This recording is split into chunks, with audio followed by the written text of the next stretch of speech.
ನಮ್ಮ ಬಜೆಟ್ ಬಗ್ಗೆ ವಿರೋಧ ಪಕ್ಷದವರು ಏನಂದರು, ಆಡಳಿತ ಪಕ್ಷದವರು ಏನಂದರು, ಹಾಗೂ ಉಳಿದೆಲ್ಲ ಜನಪ್ರತಿನಿಧಿಗಳು ಪ್ರಕ್ರಿಯೆ ಹೇಗಿತ್ತು ಎನ್ನುವುದು ಒಂದು ಆಯಾಮ. ಅದಕ್ಕೆ ಈ ಸದನ ಸಾಕ್ಷಿಯಾಗಿದೆ. ಸದನದ ದಾಖಲೆಗಳಲ್ಲಿ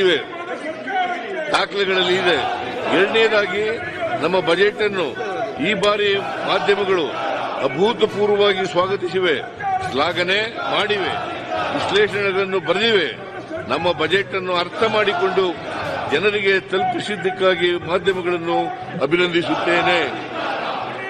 ನಮ್ಮಿಬ್ಬರನ್ನು ಹೊರತುಪಡಿಸಿ ನಾಡಿನ ವಿವಿಧ ವಲಯಗಳ ಜನರು ಹೇಗೆ ಪ್ರತಿಕ್ರಿಯಿಸಿದ್ದಾರೆ ಎಂಬುದನ್ನು ಗಮನಿಸಬೇಕಾಗಿದೆ. ಕೆಲವು ಉದಾಹರಣೆಗಳನ್ನು ನೀಡಬಯಸುತ್ತೇನೆ. ಹಾಗೆ ಮಾಡಬೇಕಾದದ್ದು ನನ್ನ ಕರ್ತವ್ಯ.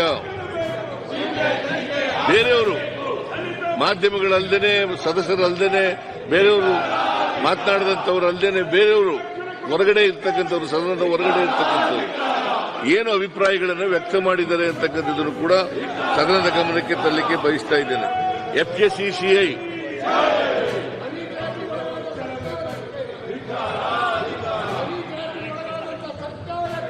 ಪಿಕ್ಕಿ ಅಂತ ಕರಿತೀವಿ. FKCCIನ ಪಿಕ್ಕಿ ಅಂತ ಕರಿತೀವಿ. Federation of Karnataka chambers of commerce and industries, Karnataka ವಾಣಿಜ್ಯ ಮತ್ತು ಕೈಗಾರಿಕಾ ಮಹಾಸಂಸ್ಥೆ. FKCCIನ ಅಧ್ಯಕ್ಷರಾದ MG ಬಾಲಕೃಷ್ಣ ಅವರು ಪ್ರಗತಿಗೆ ಪ್ರಾಯೋಗಿಕ ನೀಲಿ ನಕ್ಷೆ, ಇದು ಸಮತೋಲಿತ ಪ್ರಾದೇಶಿಕ ಅಭಿವೃದ್ಧಿಗೆ ಬಜೆಟ್ ಎಂದಿದ್ದಾರೆ. CI confederation of Indian industry, ಕರ್ನಾಟಕದ ಅಧ್ಯಕ್ಷರಾದಂಥ N. ವೇಣು ಇವರು ಇಂಧನ